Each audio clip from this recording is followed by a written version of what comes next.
Good evening. Thanks for joining us tonight. In just the last few hours, state lawmakers announced they've reached an agreement with the Minneapolis City Council on a new minimum wage for rideshare drivers. But Uber and Lyft say they didn't consult them before deciding on that mandatory wage. And today, both companies say if it passes, they will pull out of the state entirely. The new agreement would set a statewide minimum wage rate of $1.27 per mile and 49 cents a minute for drivers. Two identical bills with this agreement will be introduced to House and Senate committees tomorrow. In April, you may remember the Minneapolis City Council voted to delay the start of its rideshare ordinance until July.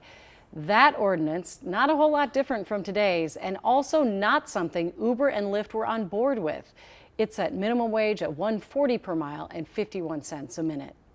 We know that the companies have said the same thing in other states. They've said that they were going to leave at certain rates, and they've stayed and been able to operate profitably. I know that we're at that time of session where there's a lot of posturing on negotiating. On behalf of all Minnesotans, I think there's a two-word message for the DFL today.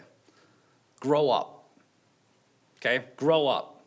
This is a problem that's been totally created, a crisis that has been created by DFL politicians. In a statement today, representatives from Uber called the deal, quote, disappointing, saying they hope to find a solution that allows them to remain in Minnesota.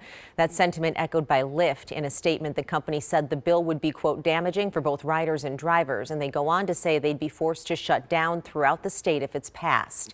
We will have more on some of the potential long-term impacts of this coming up tonight at 10.